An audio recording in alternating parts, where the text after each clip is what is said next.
and use of LB 840 tax funds by the Phelps County Development Corporation for the period of June 1st through June 30th. We get that report twice a year. Hi, everybody. Hi. I'm here representing the LB 840 Watchdog Committee, and to let you know that we met as a group on August 8th at 8 o'clock here in the City Council chambers. We presented information from the PCDC as required in the Economic Development Plan, and the committee was provided the following: a semi-annual public review for local option municipal tax, which is the LB 840, 2018 LB 840 financial statements for the period of January 1st through June 30th, statement of assets, liabilities, and net assets, also a statement of revenues and expenses compared to budget. And it was all presented by Ron Tillery and his staff. The program review certifies the application process was conducted properly, and that the funds were expended for projects approved to meet the LB 840 eligibility guidelines as written in our Communities Action Plan and approved by the citizens on March 3rd, 2001. And we found no discrepancies in any of the other reports that were presented to us. So, we also praised the PCDC for how the committee responded to some recent criticism and how that they took the high road in their response.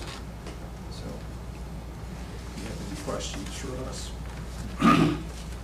Any questions? I read that report, and after I woke up, I read the rest of it.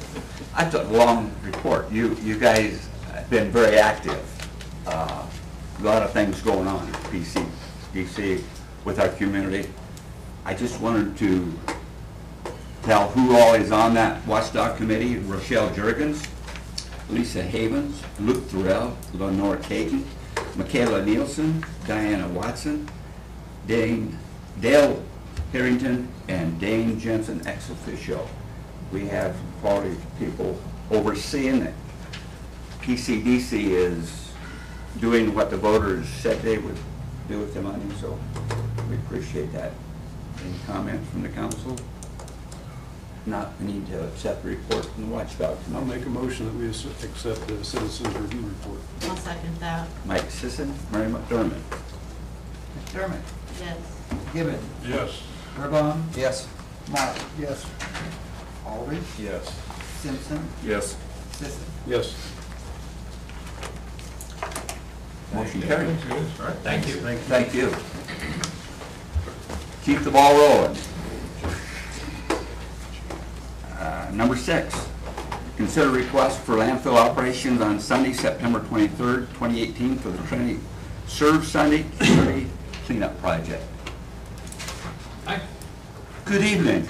I don't have quite as formal of a request, but to put it shortly, my name is Richard Eng. I'm representing Trinity Church. I'm the pastor of student and worship ministry, and every year we have a service Sunday where we take a Sunday afternoon and clean up projects, yard work, things like that around the community.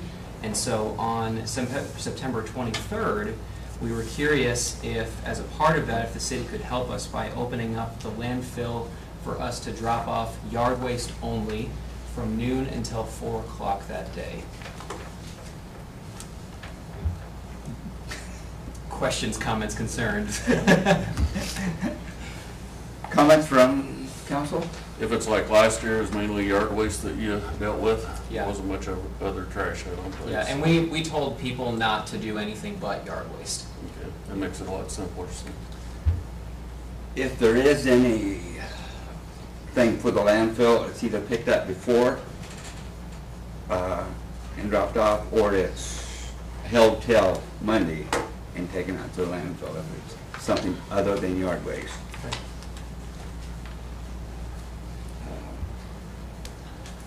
And the church will also have somebody in attendance at the gate recording everything, where it comes from, Mhm. and basically you're asking for landfill to be open and when attended. More questions? Move we approve the request. That's too easy. Mr. Mayor, just to make it clear, the city wasn't paying for the individual to be there, wasn't the church, was the church paying for the individual to be there or not? We offered to do that last year, Yeah, it's and I think The Dane- city declined, yeah, We waived it. we waived it. yes. yeah. Okay, I just wanted that to be clear in case we're playing. How many loads was delivered out there last year? I don't know that off the top of my head. I think over 40. The North Park was a big contributor, was one of the items. So. We have a motion, we have a second. Larry Morrison. Sisson, Yes. McDermott, Yes. Gibbon, Yes. Burbine, Abstain? Marvin. Yes. Hankins, oops, sorry, Aldridge, Yes. Simpson. Yes. Motion carried. Thank you, Mr. Ang. Thank you so much. And if it rains that day? I'm gonna be mowing, so. Pray for me, You I guess. probably would. Thank you. Item 7, approve Phelps Memorial Physical Therapy Center's costume fund run out October 13th. I think we have 4 different options here. Good evening. Options, yeah. I'm Sam Minnick, I'm one of the physical therapists at the clinic. And I'm Maddie Shockey from the PTAs of the clinic. So we have a couple options. We're gonna have a 5K and then a 1 mile in case little kiddos are wanting to do it. We think they'd make the 5K. Originally when I came, it was gonna be October 27th, but the YMCA is doing a very similar event on October 27th in the afternoon. So we're gonna go October 13th at 9 a.m. I think the Husker game's and 11 a.m. starts, so hopefully be done before the Husker game starts. So route, or option 1, and I think I put option 1 on your guys's. Did you guys get which one was option 1, option 2? So that is what we prefer, but if you would rather us go option 2, that is 100% fine. We're trying to figure out the street between Broadway and Maberly, and I tried to Google map it. That's an alley. It You've got is an marks alley. there. That's Okay. okay. We That's would got me rather before, go too. option 2. We would yeah. rather you go option 2. Yeah. Perfect. No, that would be great. Yeah, so we would start at our clinic and it'd be on a Saturday, so we'd make sure it was off to the side where the doctor's clinic is going at that time. So the 1 mile would go over to Brown Street, cut down, it'd go up that gravel road behind the Y and then come back down Broadway, and then we'd end at our clinic. And then, so option 2 of the 5K is just 2 laps of that one that says it's 1.57 miles. So they just make 2 laps on that.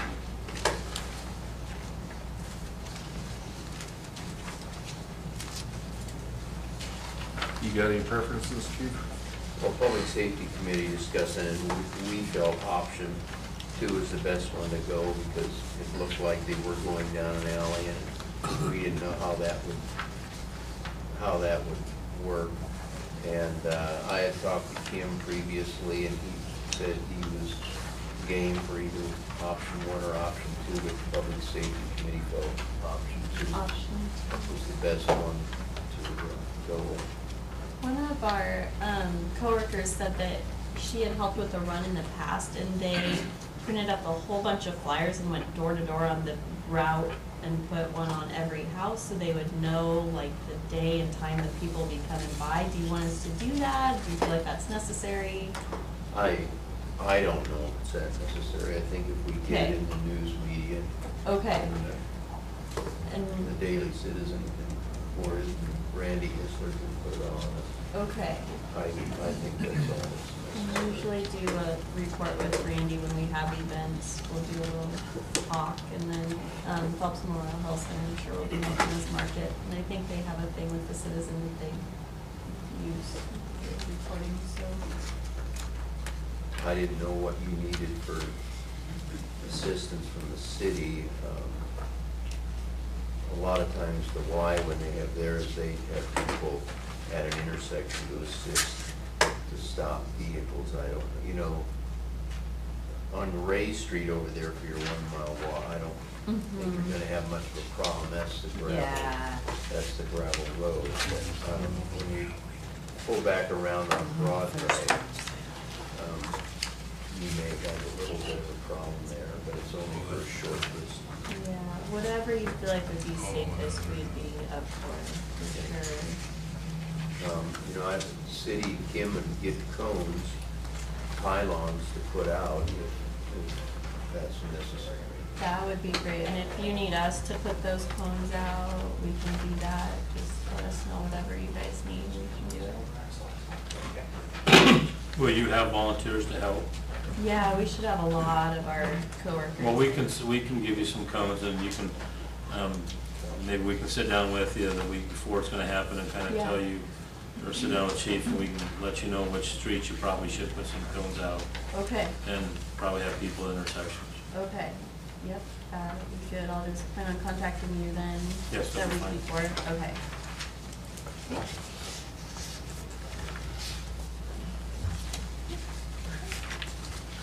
More questions?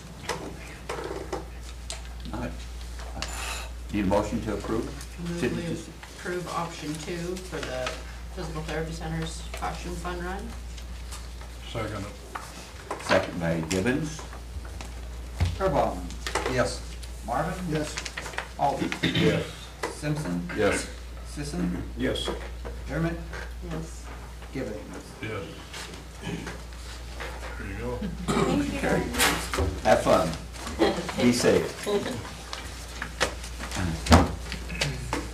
Item 8, open public hearing to receive comment on application for liquor license from JB's Sports Bar and Grill at 304 East Avenue, Holdridge.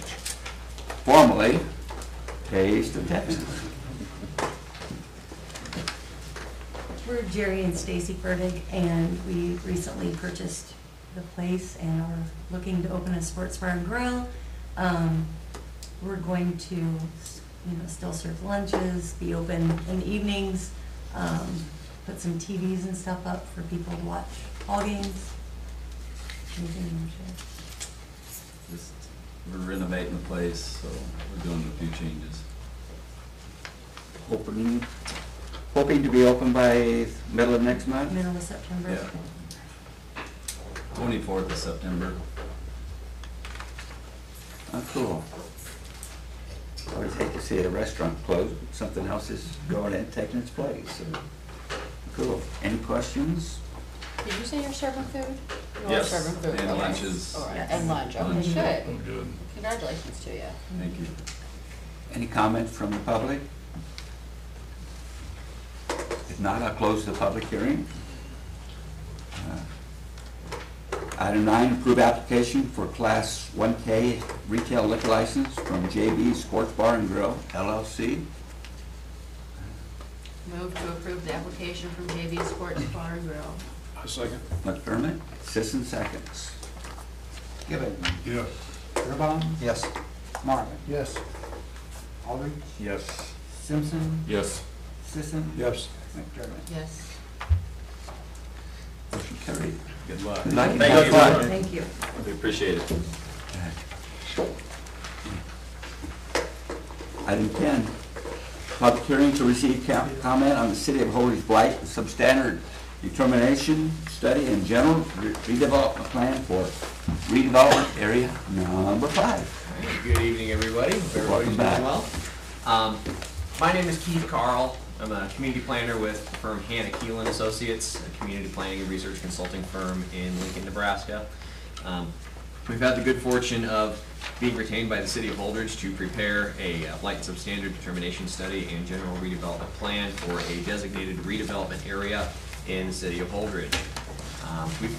As I mentioned, or I haven't mentioned yet, but we've had the good fortune of being retained on numerous occasions for community planning and redevelopment activities in the city of Holdridge, including a 2006 housing study, a 2012 housing study, a 2016 housing study, which actually involved all of Phelps County, and worked with Ron Tillery on that and had a very successful project there. Numerous comprehensive plan updates, one of which we'll be talking about a little bit later, and blight substandard determination studies and general redevelopment plans for the designated areas that currently exist in the city of Holdridge. What I'm talking about tonight is area number 5, which is a designated redevelopment area located within the corporate limits of Holdridge.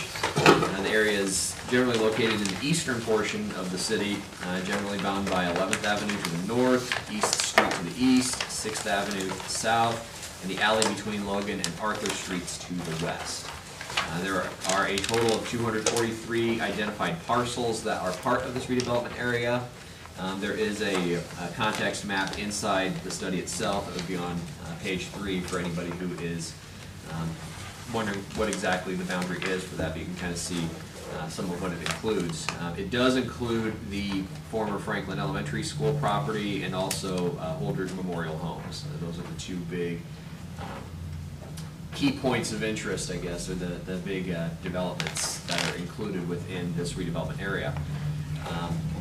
We applied all of the standards set forth in the Nebraska Community Development Law to make a determination of blight and substandard conditions within this area. There are 4 substandard criteria that have to be met, and 12 blight criteria that have to be met by the Community Development Law. All 4 substandard criteria, which includes, let's open that one quick, which includes the deterioration or dilapidation of structures, age or obsolescence, the inadequate provision of ventilation, light, air, and sanitation or open space, and existence of conditions which endanger life or property by fire or other causes. All of those factors were found to be a strong presence within the redevelopment area. So those were the 4 substandard factors, and then the 12 blight factors kind of deal with the same thing, but get a little more specific in terms of lot layout, defective or inadequate street layout, conditions of public infrastructure, and things of that nature. And there were 10 of those 12 factors. Actually, I take that back. Yeah, there were 10, sorry. 10 of those 12 factors were deemed to at least be a reasonable presence within this designated area. The report basically details our findings of blight substandard in terms of primary and secondary structural components, including roof and wall foundations, roof structures, bowing or sagging walls in the structure. I'm also taking a look at porches, steps, fire escapes, and things of that nature for the structures within the redevelopment area. And that's how we came to our determination of the existence of blight and substandard conditions within our designated redevelopment area number 5.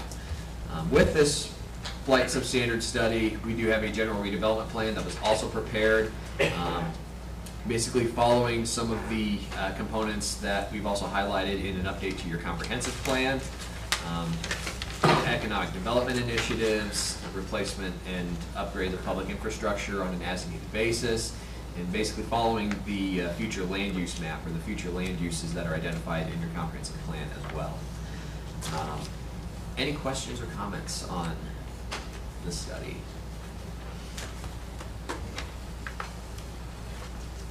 Do you go around and look at all the individual homes in that area?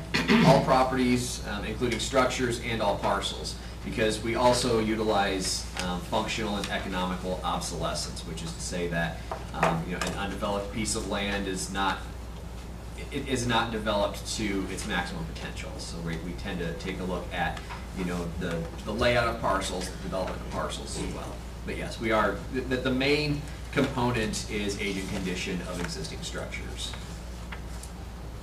And based upon the community development law, there has to be, the age factor is 40 years of age or more within your designated area, and that criteria was met. The city can blight up to what, 35%? 35% for a first-class city, it's 50% for second class, and then a village is everything. If this is approved, where would that put us in that range? I would have to check the number on that, but I know we checked the numbers before the boundary was established, and it was determined that you are within the percentage you get. Bob?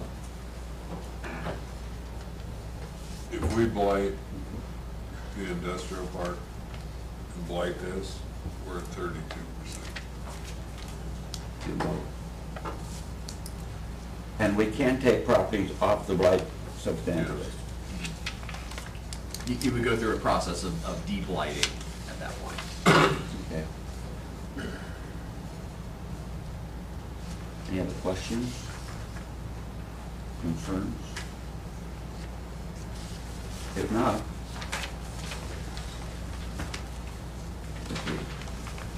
we'll close the public hearing.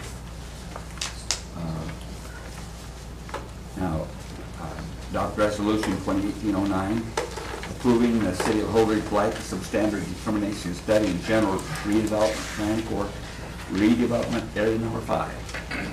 So moved. Second. Aldridge, Sisson, second. Simpson. Yes. Sisson. Yes. McDermott. Yes. Gibbon. Yes. Beerbaumer. Yes.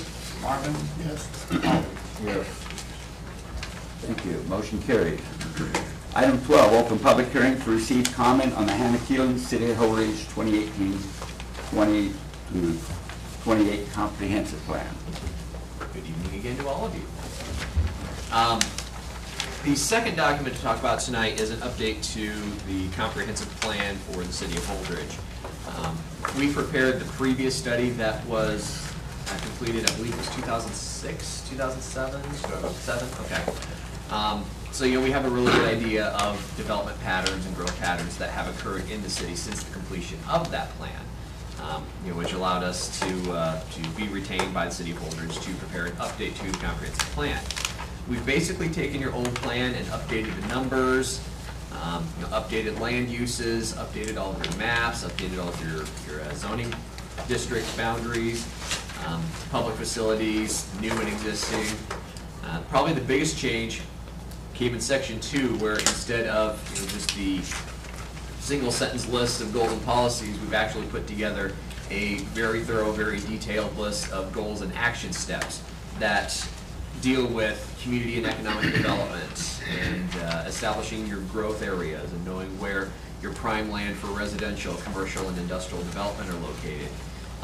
We've taken goals and action steps that were identified in the Phelps County Housing Study and have incorporated them into this comprehensive plan, so that way the development patterns for the City of Holdridge are consistent with the goals of the county. So we have kind of, two cohesive documents, one that's maintained for the county and one that's maintained for the city in terms of housing. Then, like I said, we've updated your existing land use information, your land use capacity, and given you some new economic development plans, economic development profiles, and things of that nature as well. So it's basically just one big update of your current comprehensive plan with all new numbers, all new initiatives and regulations that are currently going on in most communities of similar size. Any questions?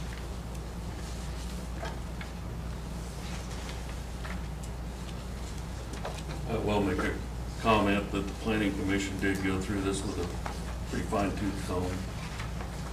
They found different typos and a lot of different things that were corrected, so I think they did a good job in covering it. You might even mention who the planning commission members are, because they did. You tell me.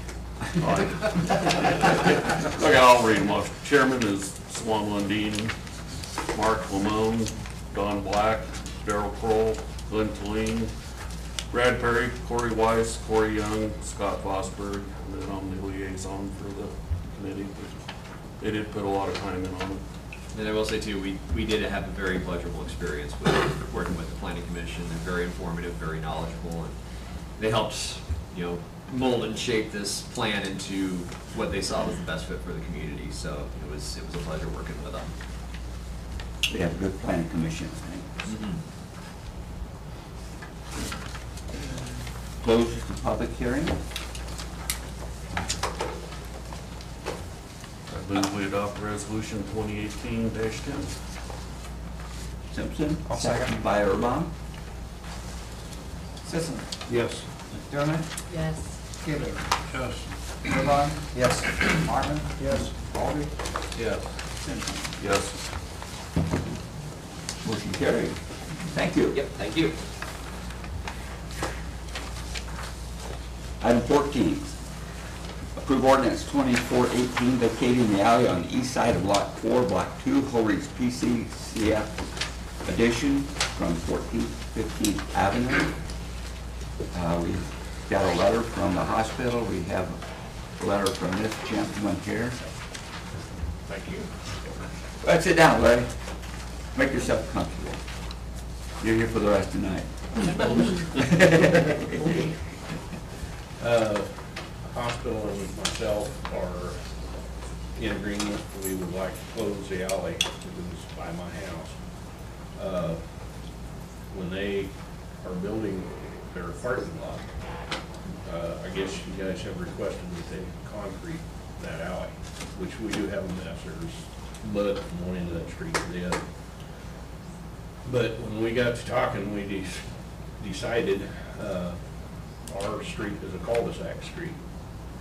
And if we concrete that alley, that's gonna open that street.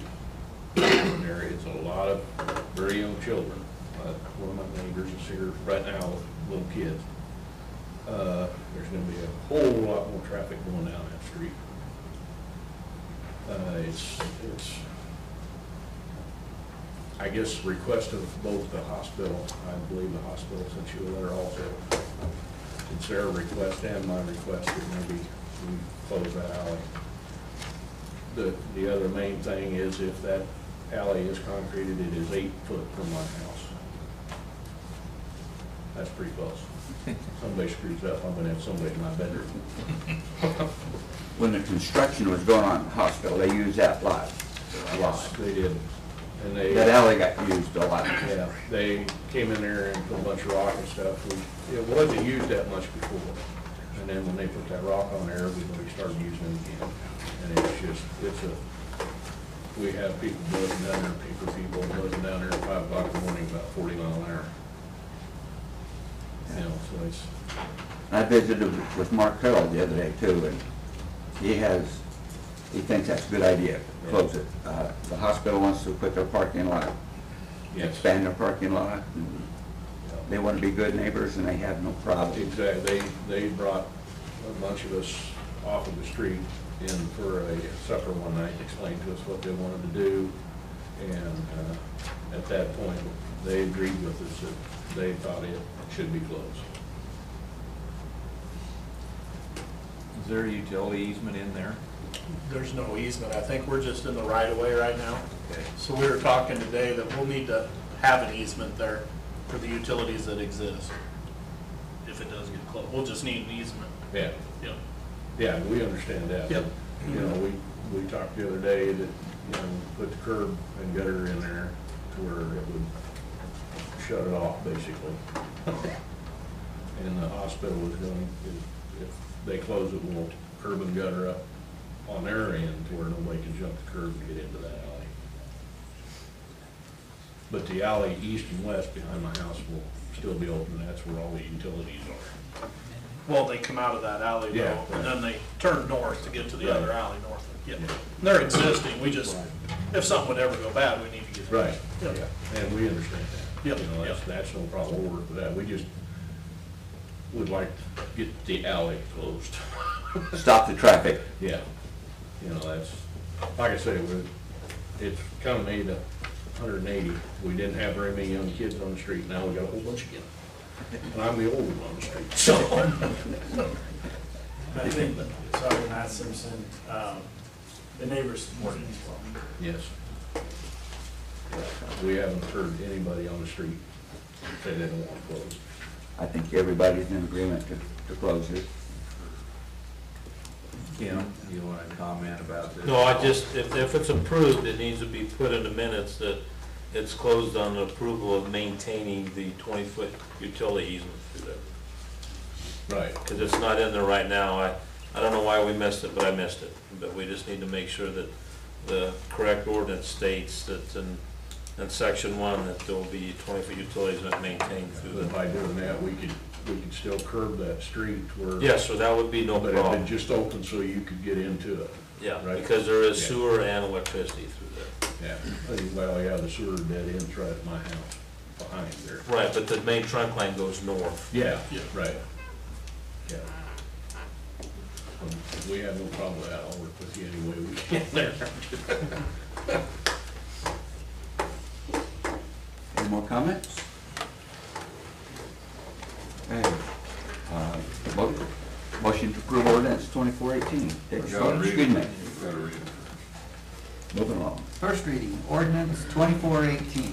An ordinance to vacate the alley on the east side of Lot 4, Block 2, PCCF addition to the city of Holdridge, Phelps County, Nebraska. To repeal all other ordinances or parts of ordinances in conflict herewith, to provide for the severability of all parts hereof, and to designate the time described when this ordinance shall be in effect.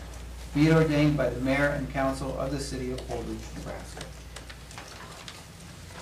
Motion to approve first reading. So moved. Aldridge, second. By Larry Marvin. Simpson. Yes. Sisson. Yes. McDermott. Yes. Gibbon. Yes. Burbine. Yes. Marvin. Yes. Aldridge. Yes. Want to suspend the rules? Hold on, is that easement, is it gonna be in the ordinance, or where is your easement gonna be? Let me see. It doesn't say anything in the ordinance about, No, that's what I'm saying. That's why I stated that the motion needs to be stated that it's to include that easement in the ordinance, The 20-foot the easement. 20-foot utility easement. So you need to bring this back up again for the second reading with that in there. okay. Sound good. I think that's what Aldridge said. Yes. You're not gonna go any further tonight, though. Okay. Thank you, Mr. Tuttles. Appreciate it.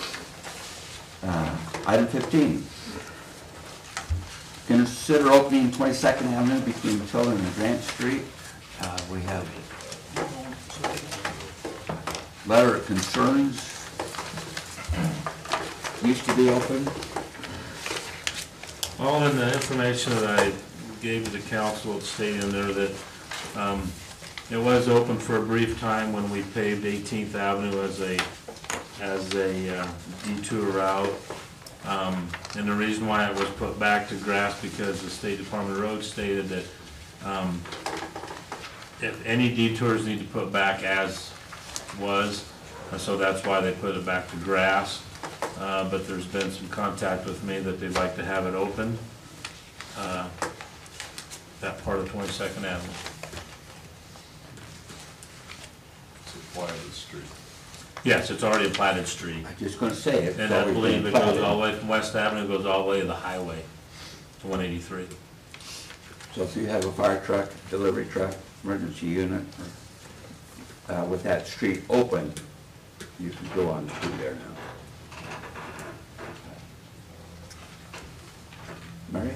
I visited with Kim about this, I don't know, a week or two ago, because I think it does need to be opened for access. I was worried about how much it was gonna cost. Well, Kim has it figured out, $1,080 for the concrete and the gravel. I think for $1,080 plus labor, that we need to open our platted street. I agree. Nope, needs to be opened back up. Is that a motion? Mary? I move that we open 22nd Avenue between Tilden and Grant. I'd second that. Doug Simpson? Gibbon. Yes. Burbine. Yes. Marvin. Yes. Aldridge. Yes. Simpson. Yes. Sisson. Yes. McDermott. Yes. My plans are to start next Monday. Weather permitting? Weather permitting, we're supposed to have rain tomorrow again, but I've talked with the street super, or the street foreman, and we're gonna plan to start on Monday so we can hopefully get out of there in 3 or 4 days, so. And property owners know that they're, They will when they're up there working in the street. thank you. Item 16, consider assessment repayment plan from Holdridge Development Corporation and Holdridge Housing Authority.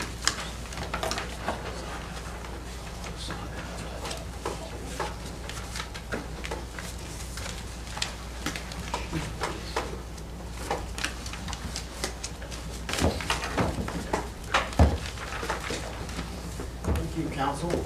My name is Luke Deaver, and I've got Barb Long, who's the vice chair and the current acting chair is for Holdridge Housing Authority, and Brad Johnson, who's the chairman of HDC.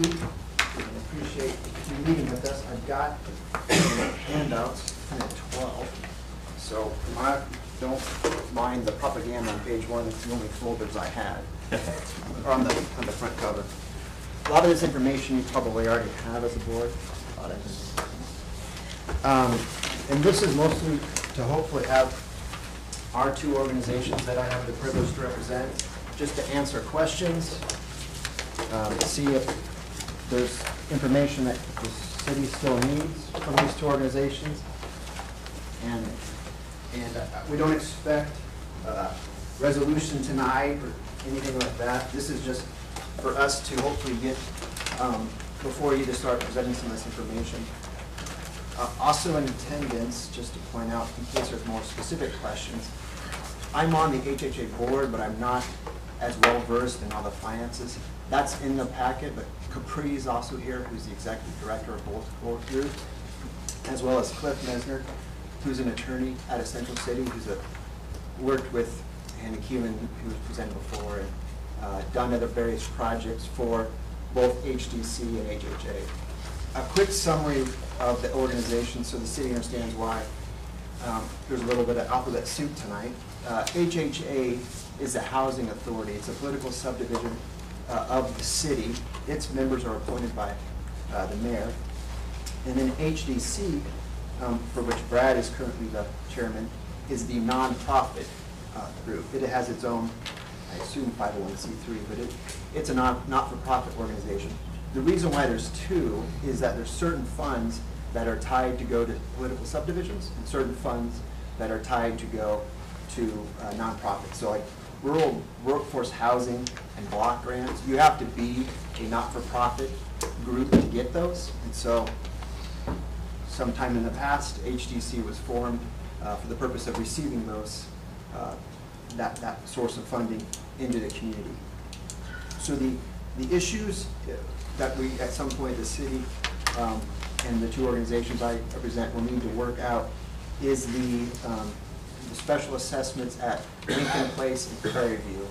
And hopefully my role, and hopefully this comes across, is not to, I don't really want to stir up any controversies. I'm just trying to think of resolutions and to get those with the board members in front of you for decisions that you guys and gals can make in your wisdom. The issue came because those properties were tipped, and part of the contract is, and again, Cliff Mesner has a lot more expertise on the tax increment financing piece, which is fairly complicated than I do, but I'm happy to answer questions. Obviously, Rob is probably more well-versed in this as myself. But because how the city and HDC structured that, the city took on a liability that it probably shouldn't have or could have avoided, and financed the infrastructure.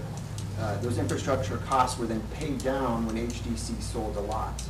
But as the expansion went east and Prairie View was started, the lot sales were not enough to service the debt, frankly.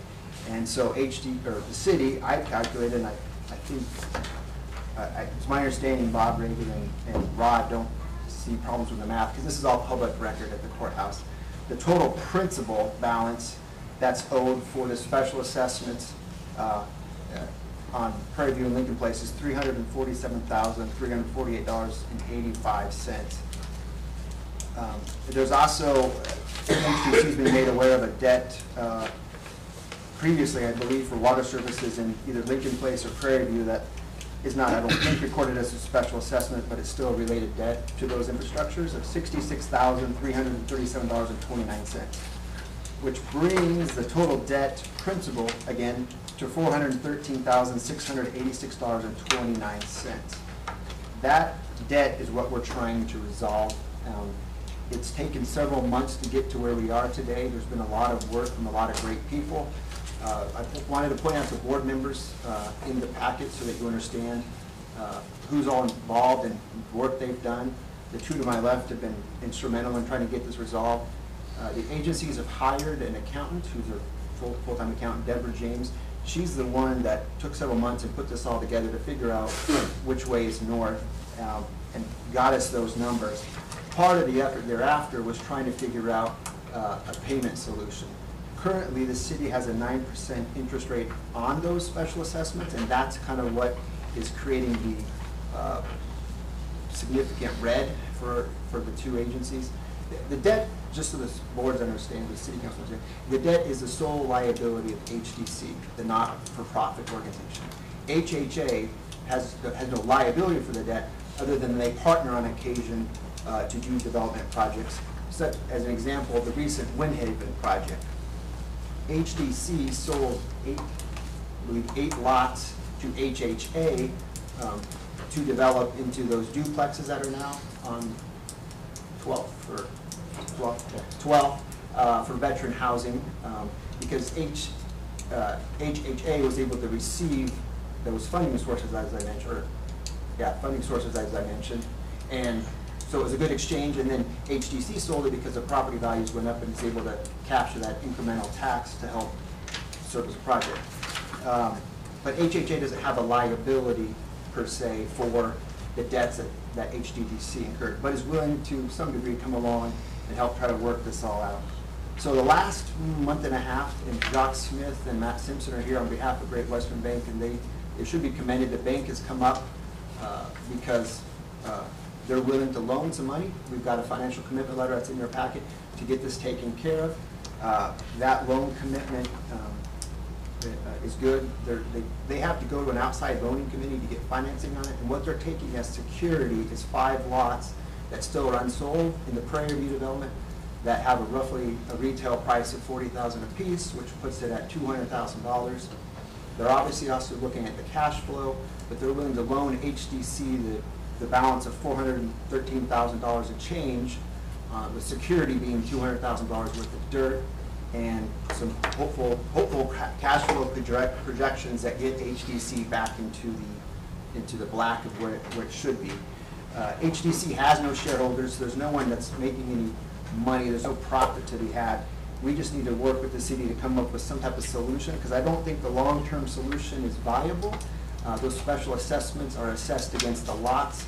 A lot of those lots are no longer owned by HDC. They're owned by good citizens in the community who are building houses, and those lots need to get serviced. HDC, the last several years, has been paying, they made an additional $117,000 in payments to keep those assessments current. But and those currently, I believe the county would show you that those $117,000 are interest-only payments. Besides paying off the assessments when they sell a lot, and Brad can talk about this, they sold a lot last year for what, $40,000, and the proceeds of all of that went to interest only, and it's what's going to happen in an honest, we're going to bankrupt a not-for-profit. That's what's, in my opinion, is going to happen, because there's just no cash flow projections that are going to let HDC pay this off at 9%. We were able to do a lot of work with Great Western Bank. They were candidly agreed to finally look at it and help us deal with this. So they've got a commitment to pay off the principal balance. We couldn't get them at the present moment, at least, to commit to any interest, because I think it sounds like it was a hard enough sell to get people outside the community to agree on a loan committee to finance even $413,000 on collateral. That's $200,000 worth of dirt to a not-for-profit organization. But we're working hard, and I'm trying to, my legal opinions that are in the letter, and Rod has legal opinions too as to the interest. I really, I don't want to debate those or argue those, that's not my point of being here. They don't really ultimately matter. In the practical circumstances, if you look at balance sheets, HGC can't afford to pay the 9% interest. So the reality is, whether the city can legally charge it or not charge it, it's going to be moot because the HDC is going to be bankrupt. If it does, and the 5 lots, I think there's one that maybe is pending a sale, hopefully soon, fingers crossed. But the 5 lots is what the city would recoup in a bankruptcy and whatever cash is in the entity, which is cash flowing, that has slight margins. So we're just trying to think of creative solutions before. And I'm not trying to give you a dire, drastic picture. HDC is fine, but if the city presses a 9% interest rate, HDC is not fine. And that's just reality. So we're working, they've scrimped and saved to trying to service this debt as we go. It was just getting to a point where we just really need to think of solutions. And the reason I was, the board asked me repeatedly and why I was hopeful to get in front of you tonight is because of some timelines coming up. And again, I only know 30,000 feet stuff. I don't know the specifics on some of these, but I know PCDC, who's here tonight, with represented by Ron Tillery, they have a matching investment for what.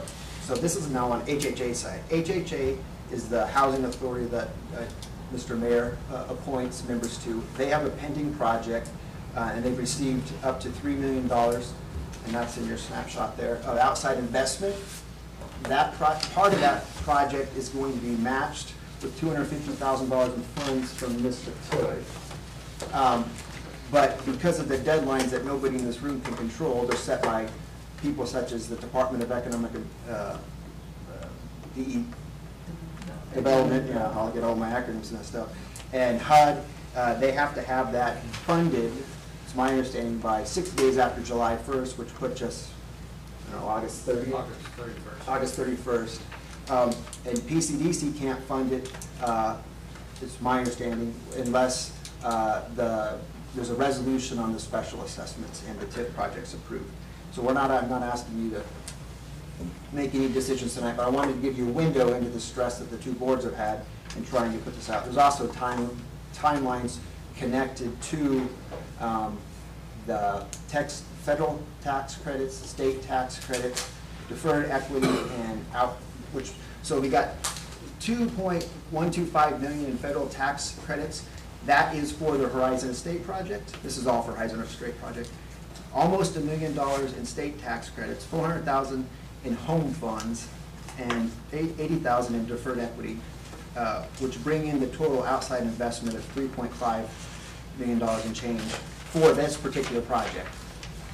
Most of that hinges on all of this at some point getting resolved. The TIF would have to be approved for the Horizon Estates for that to follow through, and PCDC, I think, the agreement is they will only fund their matching dollars at $250,000 if the special assessments are also taken care of. I don't believe, in my humble opinion, what the city ultimately does, good, bad, or indifferent, is any type of precedent, partly because Lincoln Place, the first project, it had no interest, and HDC was able to cash flow it, and we moved on, and the city got paid. This project has a 9% interest. That's what the city has assessed so far. That, as a background, the reason why there's a small legal difference of opinion is that wasn't in the contract, which is why HDC told me at least that they were surprised when they saw the interest rate, but tried to pay it during this term. But that distinction alone, the precedent, I don't think is there if that's a concern, because this is a not-for-profit organization, so it's not trying to make a profit, obviously. It has no shareholders, and the precedent arguably could have already been set when Lincoln Place was done, and there wasn't an interest attached to it. And so we're asking for the city, and it's good gracious to just consider all of this. I'm happy to answer questions. Board members are in the packet, so that if you know somebody and you want to talk to them outside of talking to some guy in a tie, you certainly can do that. And Rod is more than competent to help guide you as well. Again, most of this I think you've seen, so I just wanted to synthesize it in one packet and get it to you so that everyone can be informed. And If there's any particular questions for me, Capri, Cliff, Ron, anybody, would happy to fill them. I know some of this might be hitting you raw, and but whatever HDC and HHA can do to move it forward, I know you've got the board's full attention, full commitment.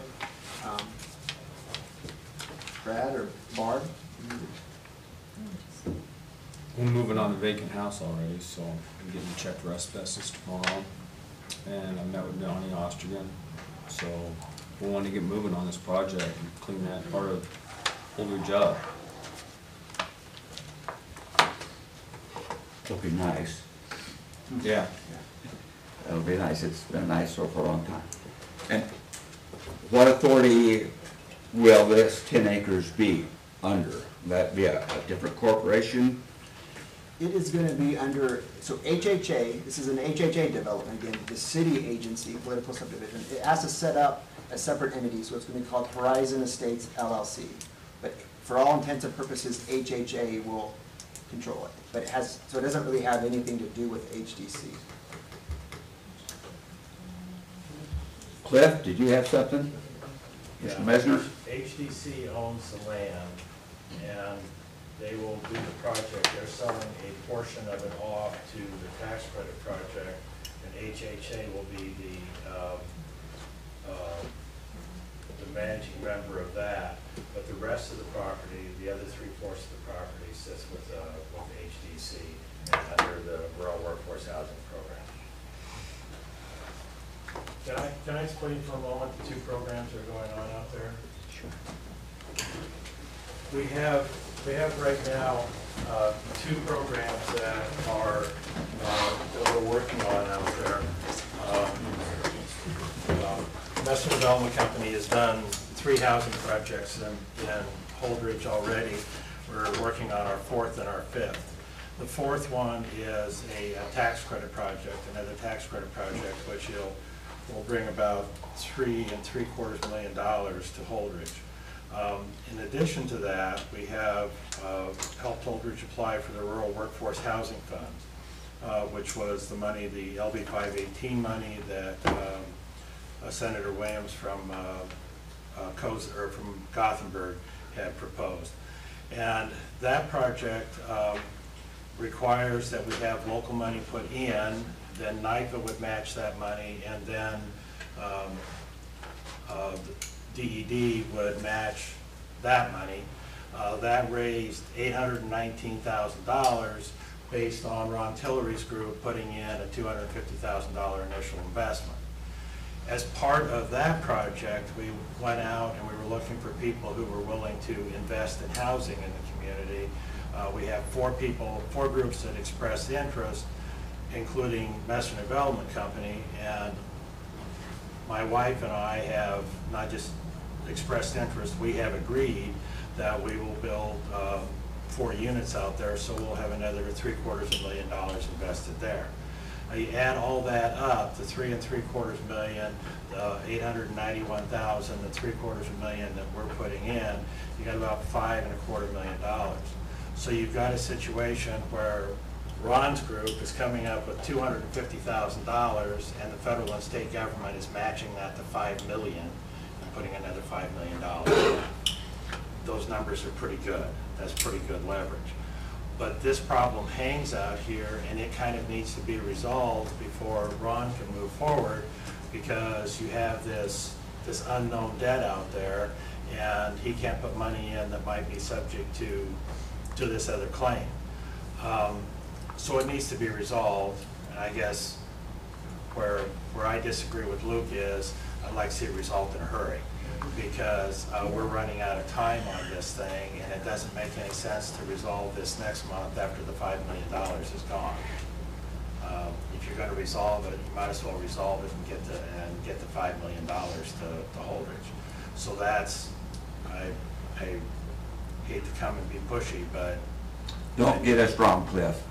We wanted this resolved a long time ago. Sure. Not tonight. And I think as painful as this exercise has been, to be honest with you, I think it's been good, because I think we've sorted through some stuff that wasn't very well understood. And I think that everybody's going to be in a better place once we get the thing settled. But I just wanted to make sure you understood that these two projects are hanging out there, and somehow you've got to make Ron Tillery comfortable with making this $250,000 investment so we can expand it. And Ron is being very prudent in what he's doing with that, so he's asking for a resolution, I think, and I think it's in everybody's best interest to find it. We want Ron Tillery comfortable with, we want HHA, HDC, but the city needs to be comfortable there too. Sure. So I'm not trying to be in the middle of it, I just wanted to make sure you guys understood the two programs that are out there right now. Thanks, Cliff. Brad? I'll talk later. Comments on capital. What's LIHTC, low income housing? Low-income housing tax credit. That's a federal credit. Okay, thank you. You need a motion to table. Right now, we'll just consider, we'll table this motion before we go further. Mr. Teller, would you like to be? Well, before you table it, I'd just like to say, you know, I came into this process late, and so I had a lot to learn and catch up with. And I understand the city's concerns and reticence to move forward, but I'd like to just say that the effort that I've seen from HHA and HDC, and especially since Luke has joined the party here, it's made a big difference in developing a stronger comfort level for PCDC. We would like to see the issue move forward. I think there's a lot at stake for the community that's important to the community, but I also recognize that it's important for you guys to feel comfortable that all of us have learned from this and are going to do a better job moving forward. And I think, speaking for myself, from what I've seen, that's the case here. And I think that you could feel confident that you're going to get a much better result moving forward. So I'm hoping we can find a way forward together. And looking forward, 10 acres of housing, low-income workforce housing, workforce housing, it's exciting.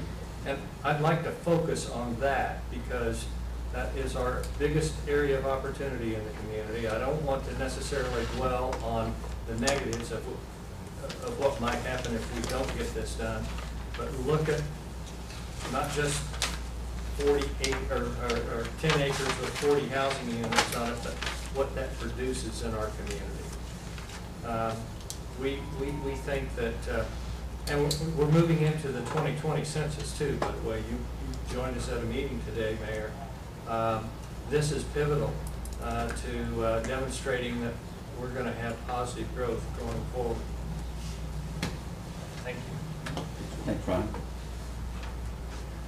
Well, every meeting we're at, with especially PCDC, everybody needs housing. Bring something in here, and we're willing to do it, but we need help to get it done. If we miss this window, then that's gonna sit vacant. So. And part of the concern from talking with Capri, who has the pleasure of writing all these grants and applications, is we're trying, right now, from people I've talked to, and Capri would know better, Portage has a pretty good reputation, and Clerk could speak to this. What we're worried about is if we have to turn state money back over, or federal money back over, when the next time the state or feds might actually even look at an application from Portage, which doesn't just affect HHA and HDC, it affects every group. We kind of get lumped in together. And so that's why, when I harped on deadlines, I was not trying to create pressure. That's why I said we don't need to decide this tonight. But Cliff is right. There are upcoming deadlines where without any resolution, we have to turn that money back over and we have to stop projects. So that's why. But Jock, did you? Yeah. Sure. Got 30 seconds, Jacques. He talks. My name is Jacques Smith. I'm the local market president with Great Western Bank. Our job, as lending money is to evaluate risk and determine if, we loan his deposits, is he going to pay it back? I think that what is being proposed is really the only way to make everybody whole on this. I think what Luke has put together is to pay all of the principal, 9% interest to another, related entity in the community. Kind of seems like a default rate type of thing to me. But that's for you to decide. We at the bank have agreed to step forward, make it whole so that this can continue and get everything paid. The study that was addressed earlier today talked about the need for workforce housing and all these studies that are being done and blighting new areas. That's what everyone is working towards, as a common goal here. So as the bank, we are committed and in a position to help absorb the risk, take the risk off of the city so that you guys can then focus on new projects and we can worry about the old stuff being settled. That's where we stand from the Great Western Bank position. And that 9% interest, if I'm not correct, that's set by the state on assessments. That's not set by the city, that 9% interest. Any paving, any... That's not entirely correct, Mayor. The special assessment statutes give the city latitude to charge those. It's our position that this is not a special assessment because this was a TIF project. So the infrastructure that came in, if you were going to do a sidewalk, and this is my position, if you were going to do a sidewalk district or improvement district under normal circumstances, you would go in and you'd assess the money against those adjacent lots and you would charge an interest rate. And I'm privileged to be the Overton and Elm Creek's mayor, and they do this all the time, and the local adjacent property owners absorb it. Usually they come in and pay it all at once, or they absorb it and they take an interest rate. Elm Creek uses 7%, Overton, I couldn't tell you off the top of my head. But this is not being absorbed by the property owners, it's being absorbed by the developer, which is HDC. So that 9% interest rate that you do in a normal project, it's not being paid by the guy who lives at 1402 Pamela. It's being paid for under the contract with the city by HDC. And so that's the distinction is these, in my view, if there was going to be an interest rate, it had to have been in that contract because HDC undertook the liability of the $400-some thousand with certainties that it was going to pay the city back. It didn't happen as quick as either party wanted to.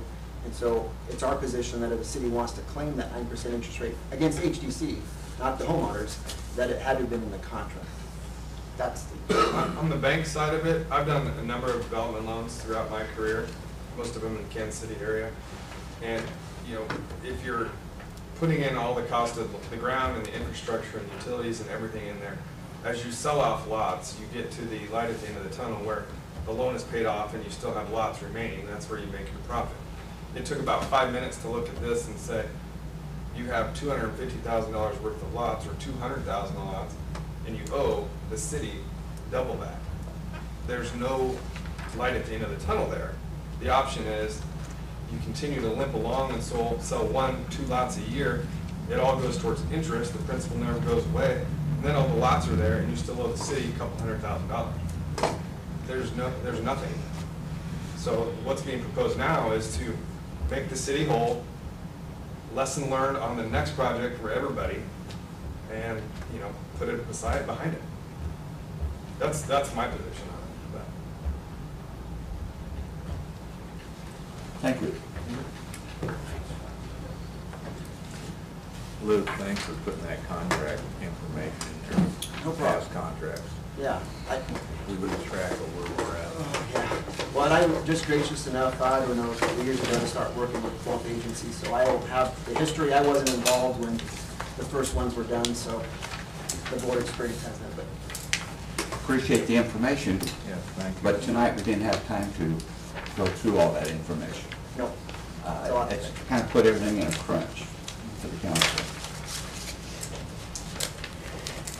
I'd like to have a motion to table this. So moved. I'll second. Sisson seconds. Simpson. Yes. Sisson. Yes. McCarron. Yes. Gibbon, Yes. Burbine. Yes. Marvin. Yes. Calder. Yes. Thank you. Thank you. Thank you, guys. Yeah, thank you. Thanks, Brad, Barb, Luke. Appreciate what you do. We're going to go into open discussion with staff and council members before we take on item 17. Bob? I think the council get the Nebraska municipal review. I don't know if you saw Dave's picture in there. Oh, yeah. I've already colored it. Oh, I missed Dane entirely. I was too busy looking at Fremont's Thanks, community Claire. solar. The Sorry, Dane. president of the league, he's going around, he wants to visit every member of the league. So, he was there. Who I was gone. there? I was gone, so Dane said. Dane was there, he got his picture. That boy. And Bob was at the meeting for census today that will be coming up here real quick next year starting. 2020. Seemed like we just went through that. A couple of years ago. Yeah. Dane, the poster child. No, thank you. Chief? I guess if I put a press release out, I think if you saw we received a grant from the Phelps, anonymous grant from the Phelps Foundation to help us purchase tasers, which is a substantial amount of money we were down to. I think we didn't have enough tasers for each officer. One of the tasers doesn't work. They are phasing them out. They're not even going to be, we have one that's broke, they won't fix it. And it so happens that we were blessed to get a $13,000, $1,400 grant to purchase tasers. That's a hair short of what we need, but I'm not complaining. I have to put up about another $1,000. And so I want to thank the anonymous donors to the foundation, and the tasers are ordered, and they hope will be here hopefully in a couple of weeks. And so I wanted you to be aware of that. We had a substantial contribution for a grant, and it's great to live in this community. Everybody working together, the council and everybody else, so I appreciate that. Any council members want to question whether those old tasers work? Larry? Troy? I'll do it, you do it first. Marvin? No, sir. Oh, I had Dane put this in your packet. I'd like to have you all read it. It's very relevant to what we've been putting up with in our community for several months, over a year. And how, Papillion. yes, and how Papillion is handling that, how their mayor is handling it, and their communications director. It opens your eyes up, and they have an answer for the nastiness that's out there in this world and in this community.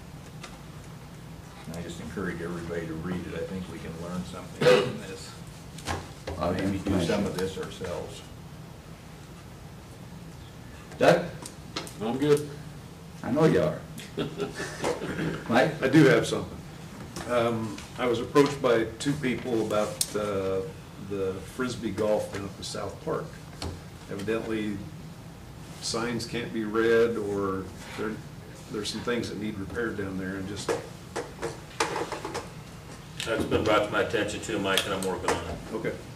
About a week ago, it was brought to my attention. Was it? Okay. Yep. Appreciate that. We need all new signs for it, so just, I will pass that on. yeah, it's on my to-do list. I'm surprised there's quite a few people who play Frisbee golf down there. Thank you. Mary? I would encourage everyone to, when you get done looking at Dane, also in this, and mine came today, there's an article about the community solar program that goes on in Fremont, Nebraska. Their first one sold out. They have to build a second one already. There's grant money available to do it with. When we get to that point, we won't have to reinvent the wheel. We can look at what some of these other towns have done. Towns the size of Fremont, towns the size of Venango, Nebraska, out on our western border.